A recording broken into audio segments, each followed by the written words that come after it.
Well, hello, you fabulous interior design professional. This is Business of Design. It's episode 371. Honestly, I feel like I've done 20 episodes, not 371 episodes, but there you are. And I have a new guest for you, Jennifer Convy, someone I have known for some time because she's a shining star in the world of celebrity. She's hosted many of her own TV series, and she hosts a website or a webcast rather called Wild on Design. And she also produces this amazing connecting women and empowerment group called Women in Luxury Design in Los Angeles. And I recently did an event for her and we reconnected. And I'm so glad we did.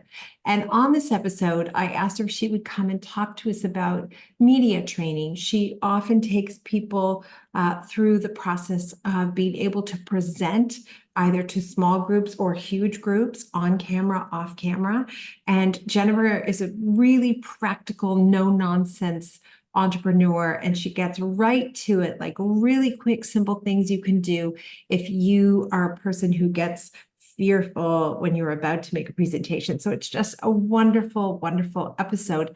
Jennifer, if you want to reach out to Jennifer at womeninluxurydesign.com, Jennifer Convy, and on Instagram, womeninluxurydesign.com.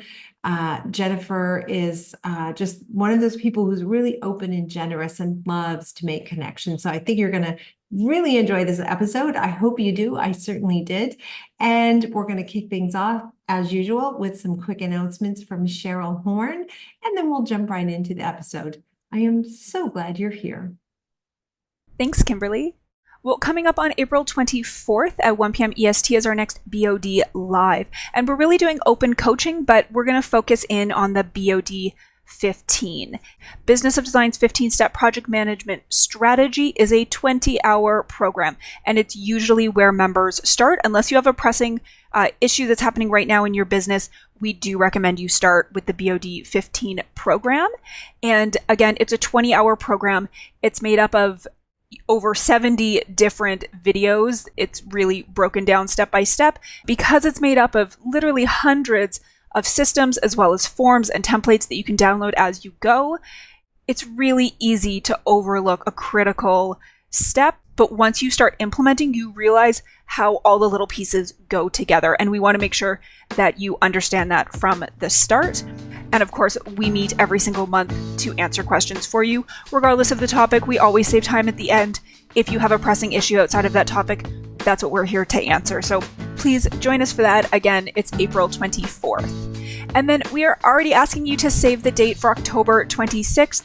Business of Design is going to be at High Point celebrating 20 years that we've been doing this. And we want to celebrate with you in person. So we have a full day lined up. So for right now, we're just asking you to please save the date. We've got a series of smaller seminars during the day that we're doing in partnership with Daniel House Club at 3 different showrooms. And then Kimberly is going to be on stage at the Suites at Market Square. And we will be following that up with a party, a little celebration for, again, 20 years of Business of Design. We really hope you can join us. So please let us know that you're going to be there and mark your calendar for October 26th. We will see you at High Point. Thanks so much. Jennifer Convy, how are you?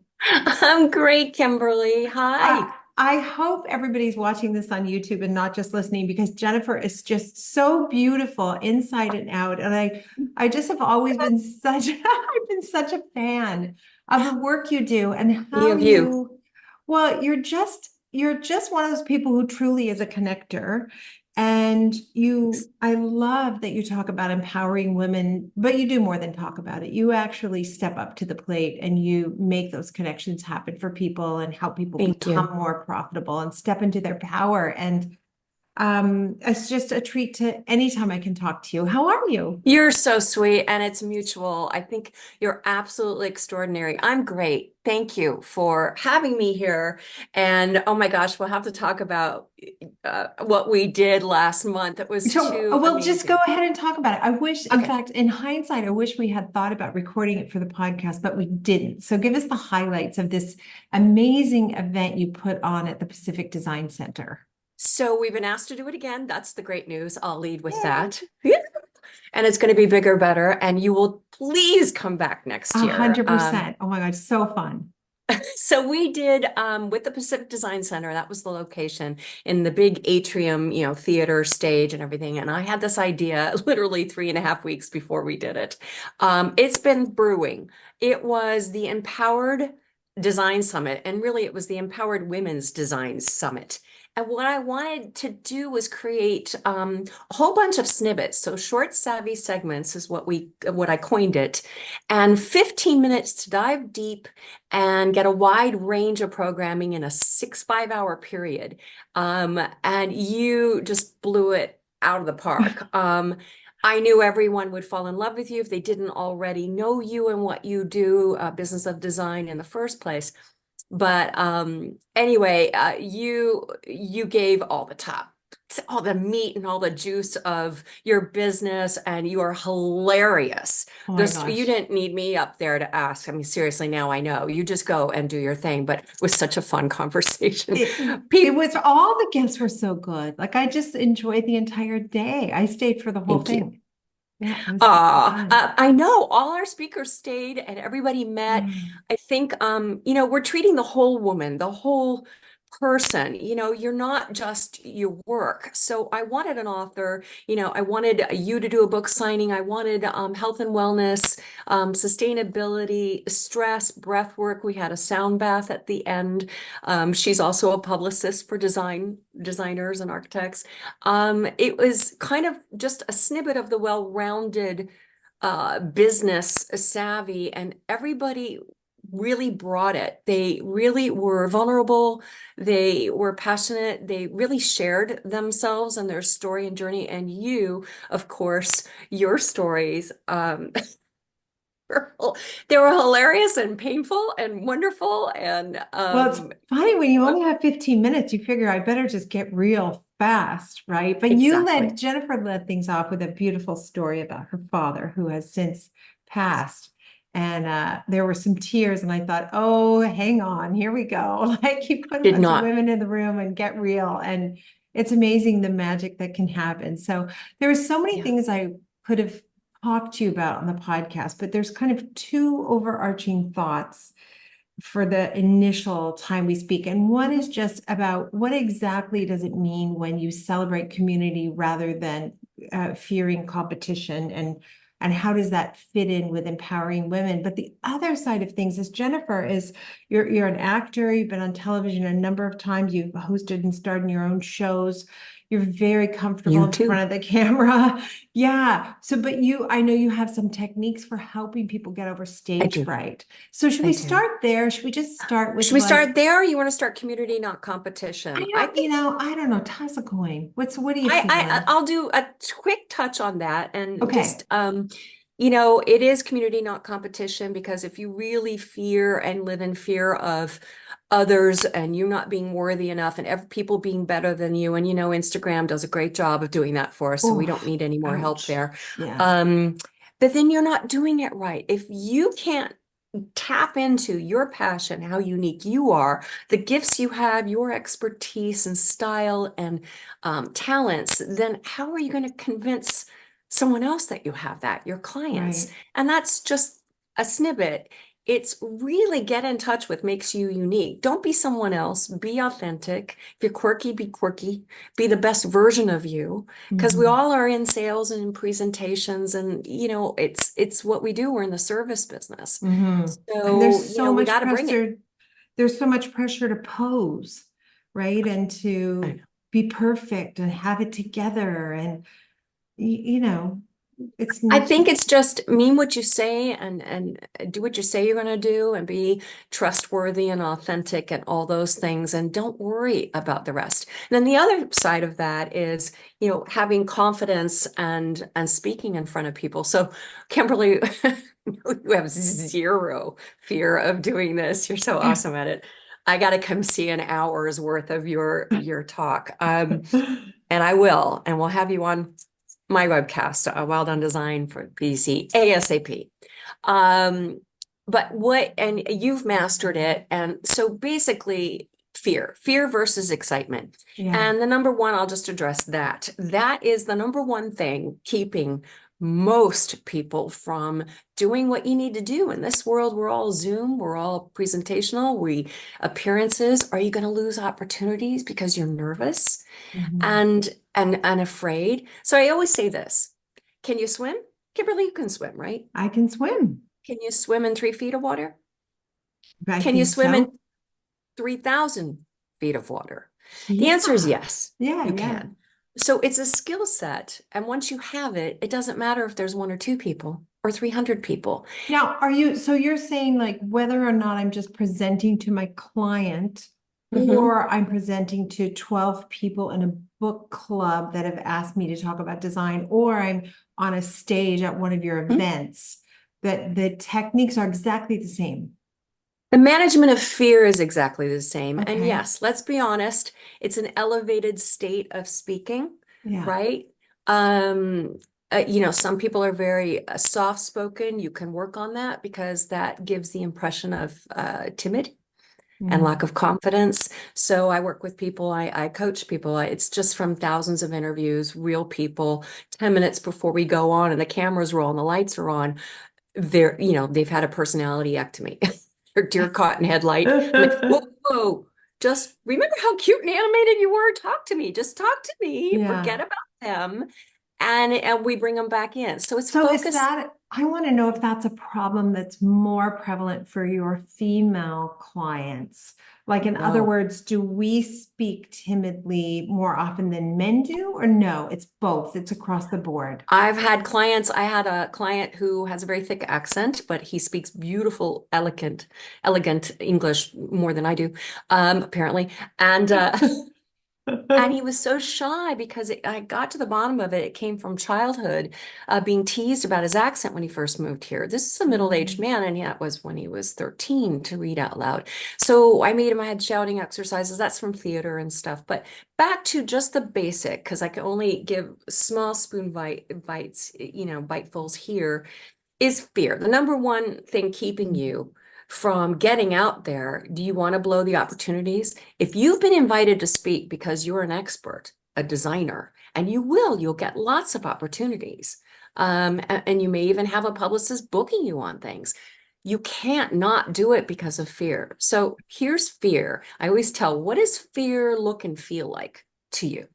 And basically, it is this. So basically, racing thoughts, flutter, butterflies in the stomach, racing heart, pulse rate, maybe sweaty palms, even a little bit of nausea and just heightened, yeah. So that adrenaline is what you've got. Here's the thing. What does excitement feel like?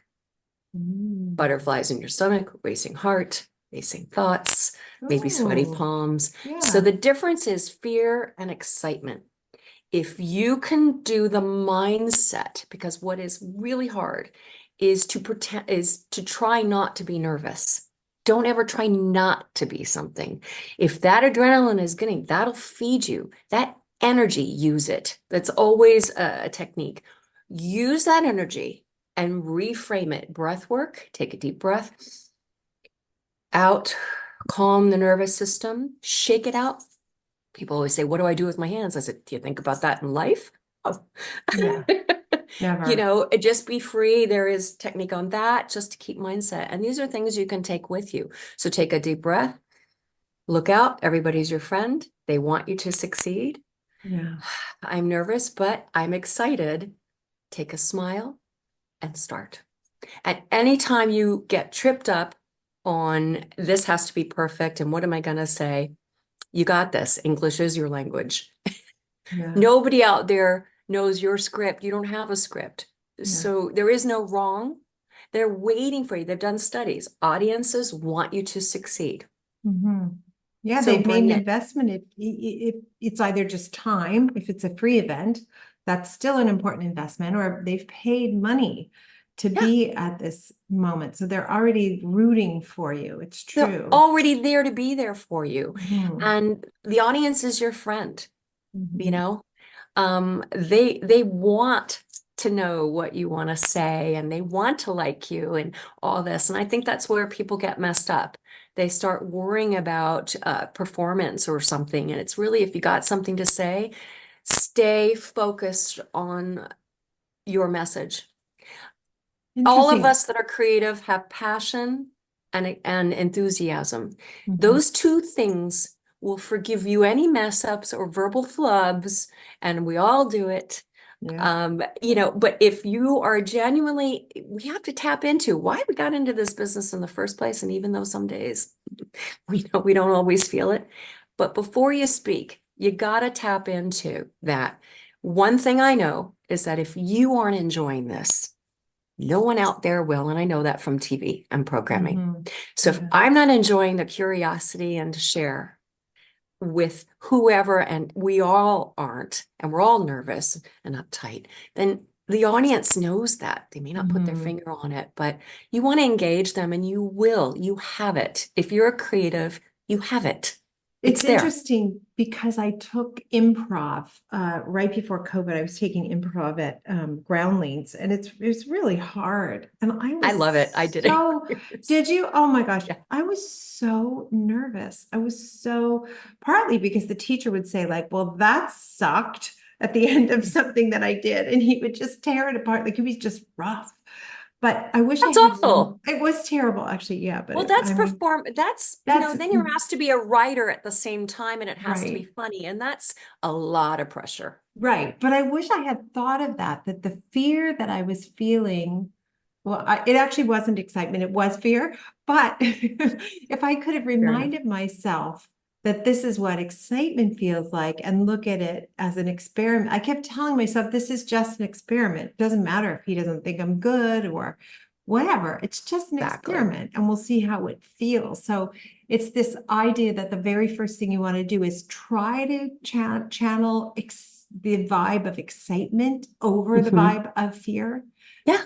Okay, You're going interesting. to have the same Mhm. adrenaline, but one is stress and the Right. other is excitement. And they really physiologically feel the same. It's the mindset that Mhm. you just got to, here it is.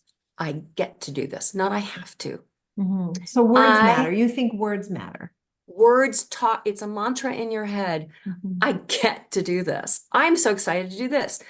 I get to do this, not I have to do this. And then that Yeah, I'm brings so everything down. lucky to get to do this.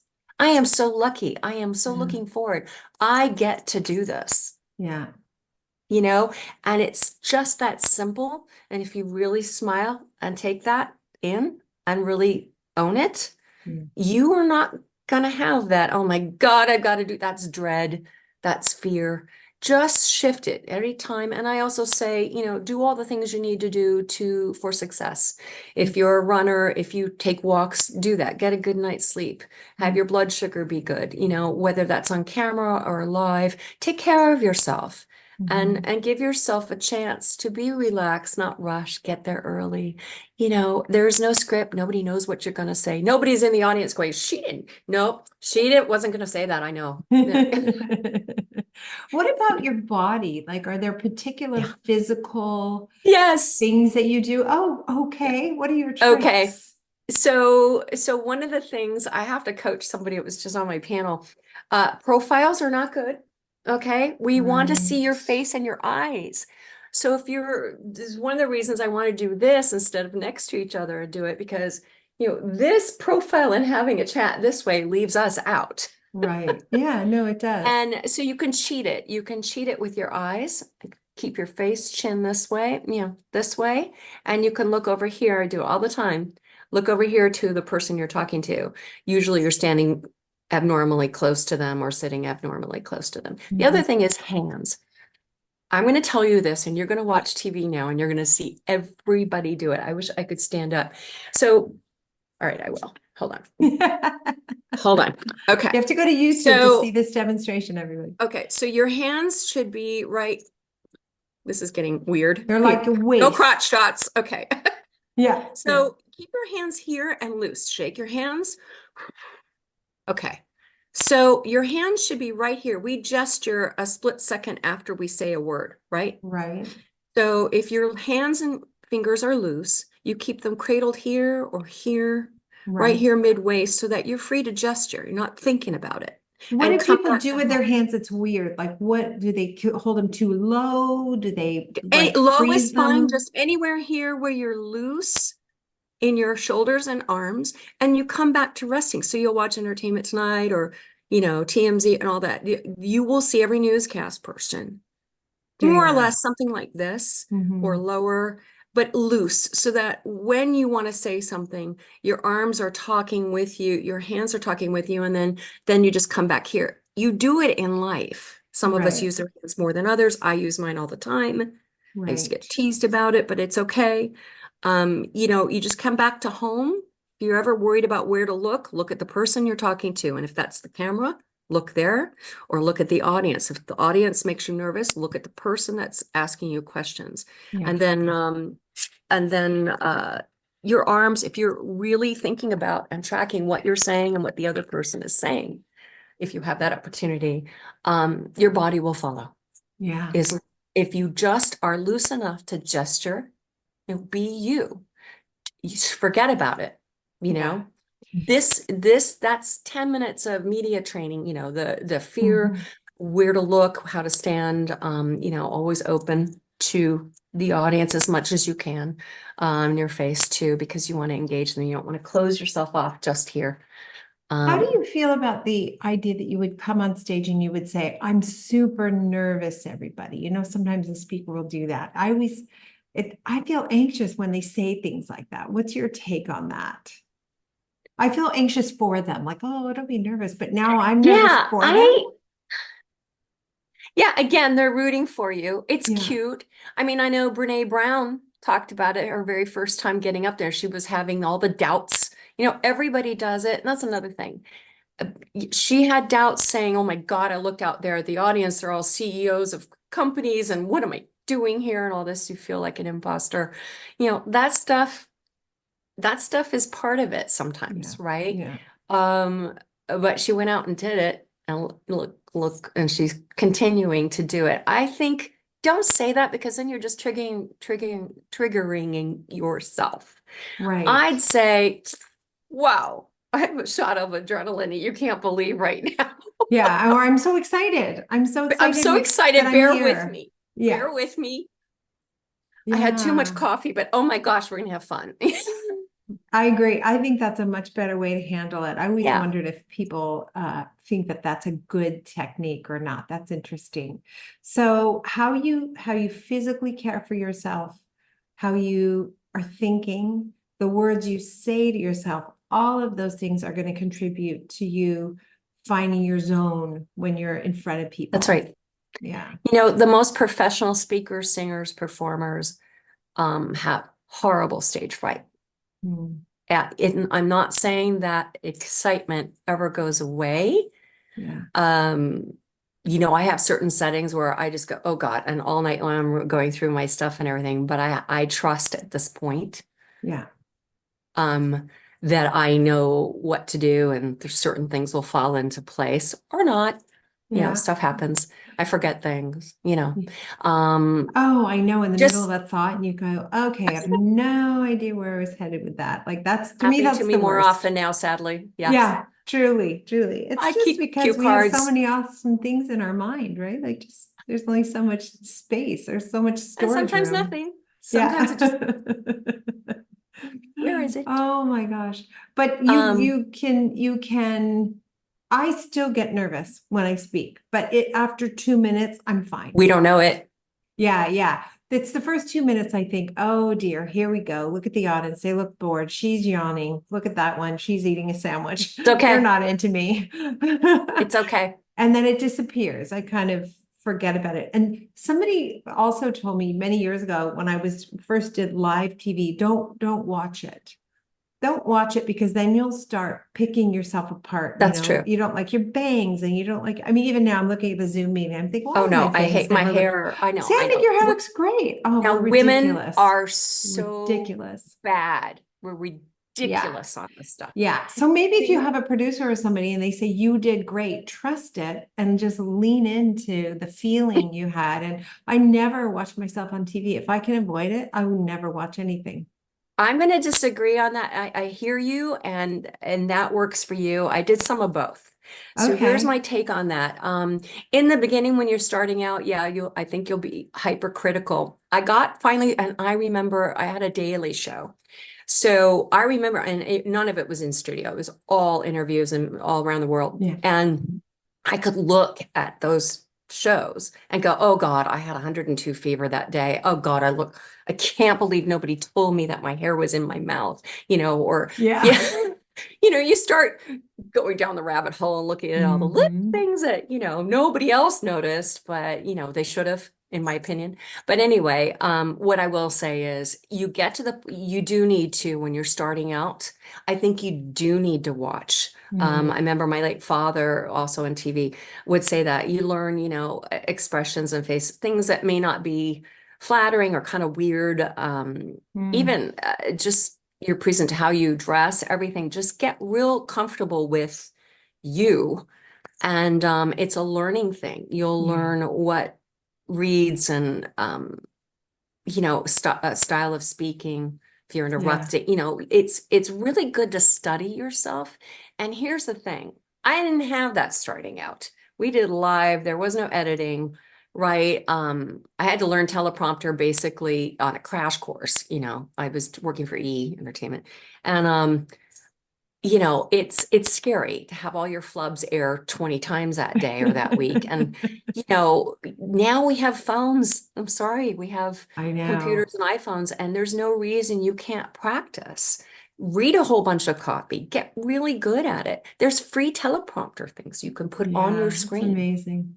right? It's a whole new world. So, I wonder though sometimes if that constant access to a phone and being filmed just makes you hypercritical. Like I hear what you're saying. I'm sure you're right. There must be a good um what's the balance, looking enough so you're aware, but not looking so much that you're constantly. I don't oh think no, there would no. ever be a time that I would look at myself and go, my God, you look great and you sound perfect. Like Oh my never, God, you never, should. never. Oh, stop.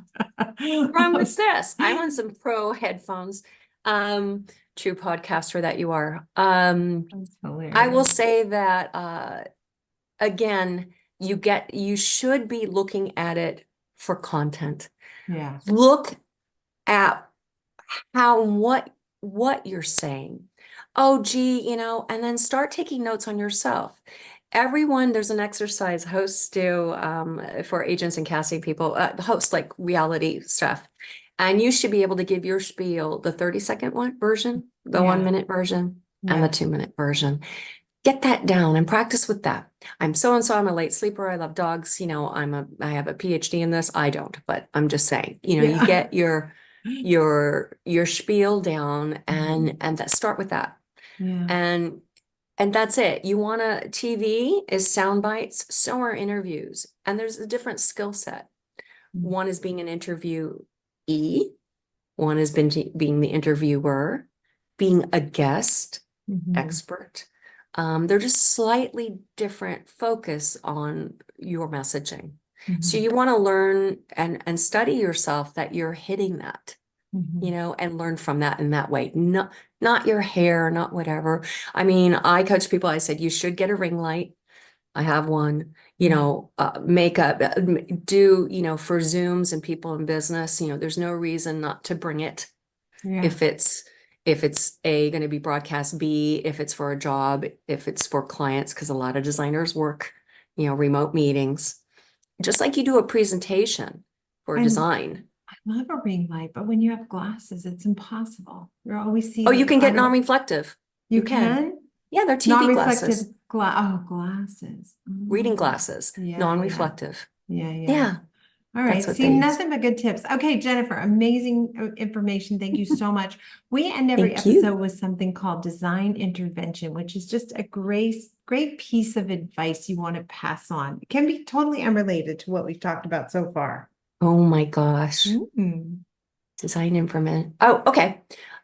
You probably hear this one all the time, but I just heard a podcast on the radio yesterday. Not a podcast, an interview. Boundaries. Learn to say no, but also learn to unplug. There's a science thing going on now, and it's sort of they're trying to pass a bill for employers. This is yesterday in Los Angeles. They're trying to pass a bill where employers, yeah, you work your basic job, and if you're an hourly, there's overtime, but you do not need to be 24/7 on call, because we Right. are with our phones and our computers, and there will be penalties, and they're working on a bill right now to do that. And I know from my family, we're all workaholics. That is, if I choose to work all night on my private stuff, that doesn't mean someone's yammering at me. But when I was fully designing, I said, you know what? Unless it's an emergency and urgent, text me. I will get back to you in 24 hours on a weekend. At night, please wait till the next morning. I will address it in the morning, but after 7 o'clock, set those boundaries, because it makes you nuts. It'll be there for you to deal with when the world won't end. Yeah. Unless they're in a delivery and they're in the truck and they can't, you know what I'm saying?